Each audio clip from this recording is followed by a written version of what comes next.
on that. Do the thing that you love, alright? Do the thing you love, that's the most important thing. Okay, so let me get to the point now about, it says 2. Okay, since I now spend most of the time doing financial courses, I'll show you one very simple chart here. This chart is about where we are right now, because people say we're in recession, and basically the green thing, okay, can you ignore the red thing? The red thing is for stock trading, alright? The green thing is our economic cycle. So now we are somewhere here, at the bottom here, right? We don't know where we are, but we're somewhere in recession here. And our stock market is kind of flattening, kind of picking up already. And we are moving to a boom. Now, in a recession, it's the best time for you to start a business. Why? When I was in the midst of the boom, when I want to rent a place, all the landlords are, no, I want more, down the road, they're going at $6 per square foot, I want $6.50. I'm like, are you crazy? They don't care. Magazines had so many fun things to write about. They don't care about your advertisement, just increase prices. People with flush with bonuses. See, when you're flush with bonus, what do you do? Even if you see like a computer now, I don't know, your HP quite high end, okay? Let's say you see a low-end Dell computer, and this year was a good bonus year. Will you buy this low-end Dell computer, or would you go to buy a Sony Vaio because it looks really fantastic? You'll buy a Sony Vaio. Will you go to say Sim and buy cheap parts, or will you just anyhow pick up a phone and call? You would also do that, because why? In a boom economy, people don't care so much about the value, they just care about how it feels. Because I've reached this stage where I can do how it feels, right? But now in a recession, when we are picking up, in recession, people are now starting to count value for money.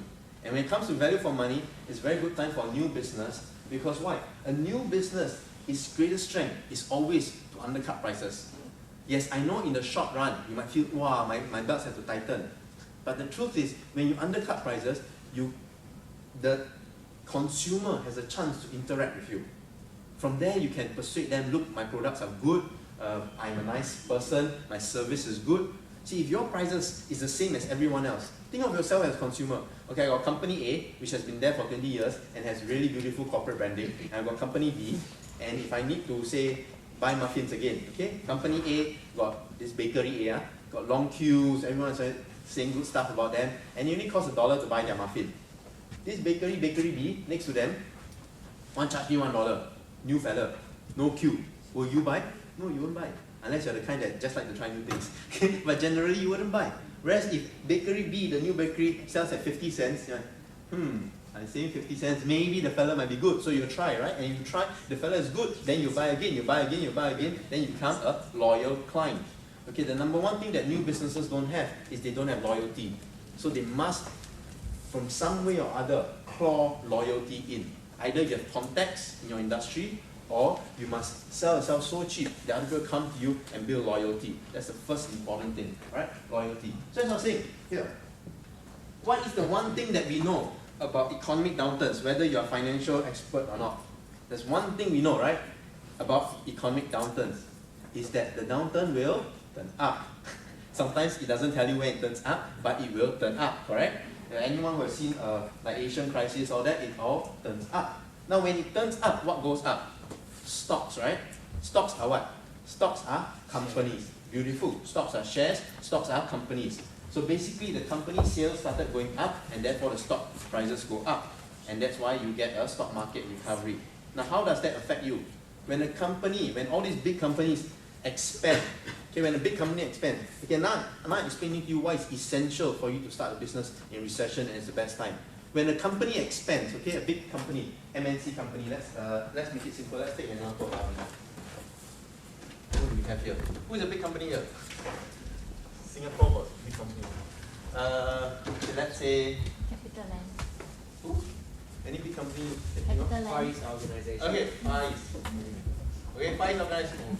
That's okay, no. Let's take something closer to heart. Let's say BreadTalk, alright? BreadTalk.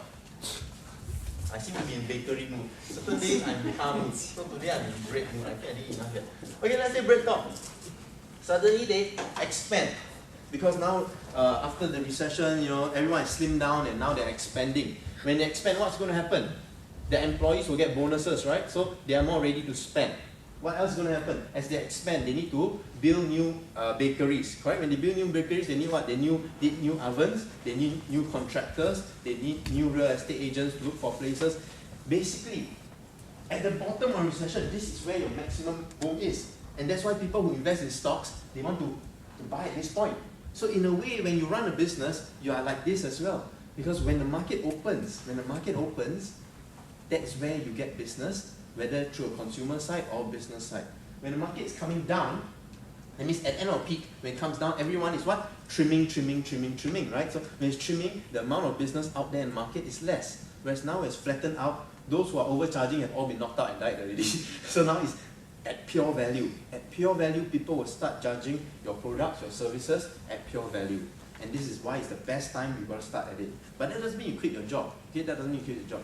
You can start a lot of businesses in your free time. Alright. Did I answer the questions that people asked me just now? If I didn't, please tell me. What's your question? Did I answer your question? I know I answered the lady at the back. The question was? 3 businesses. Yeah, sorry, I answered that. Thank you. Okay, so 3 factors to start a successful business. Okay, actually even before the 3 factors, you want to start a business, you must actually start it, okay? You must start it. At the end of this slide, I'll give you a list of logistics. How many here came here because you want logistics, meaning like company registration, what to do, all that kind of things? So I have a rough idea. Okay? For those of you who came here because of that, I'll give you some at the end of this. Don't let that hold you back. Don't let that hold you back. Just quickly run through it and somehow or other you'll figure out. The most important thing you must have is you must have something that you want to do. Once you have something that you want to do, then you start framing your industry. Okay, for those of you who have paper with you, outstanding. I see a lot of you have notes and paper with you. Can I have a show of hands right now? How many people already have an idea of what industry you want to go into? Idea. And the rest of you have no idea. Then you come for what? Check me out. Okay, thank you. Really, the rest of you have, how many have an idea? Don't be shy. How many have an idea of where you want to go? Okay, thank you. If you have an idea where you want to go, you just write it down. At the top of paper, and we'll work it together. Okay, I'll show you what is the things, and then after that, we will do an example. So first, you must always provide a service and a function. Alright, you must always provide a service and function. It might sound so silly, It might sound so silly. What? Provide a service and function? Obviously, why else am I starting a business? But many people don't get that. This is a very important feature. Let's say, if you want to sell, when you are starting business, okay, and money is tight. When I say money is tight, meaning that your seed capital, you can raise up to say about $50,000. And you want to sell something like premium paper. Have you seen some places they sell paper, 1 sheet, $1? If you only have $50,000 in your bank account and you want to start a business, don't ever sell things like premium paper. Never. I hope there's no one here who's selling premium paper. But you never sell that. Why? Because it does not provide a direct service. It does not provide a direct function. You have to, if I sell premium paper, I have to sell the idea that premium paper makes me look cool. But now, if I go to a place, let's say I'm in Jurong, okay? It's not sexy, okay? I'm in Jurong, I'm in a factory, and the nearest food stall is 20-minute walk away. And then I open a food stall in this factory. Will it make money? Yes, it will. Even if you sell horrible food. Have you been to certain places? The food is horrible, But because there's nowhere else you can get food, you have to eat the food. So whatever industry you're in, there's certain pockets right now that is simply not being served. And you have to find that pocket. Because once you find that pocket, straight away you have cash flow. Cash flow is the thing that will make or break a small company. Cash flow.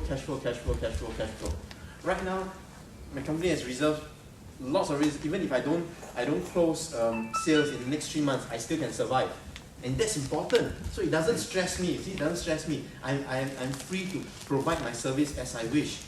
Can you imagine if I have to close this sale just to make sure that I pay next month's rent? Then I'll start doing things rather underhand, whatever. I won't be able to provide full service to my client. So wherever industry you are in, or wherever industry that you are looking forward to, find the thing that the service or the function is not being fully served. Maybe let's say, I don't know, I tried to order flowers once. Yes? How about corporate gifts? Corporate gifts. Beautiful. There are a lot of corporate gifts companies out there, but I'm sure you can find some area, some zone that is not fully being served yet. and then you work towards it. It could be online, it could be offline, it could be anything. But it's some industry that you should be familiar with.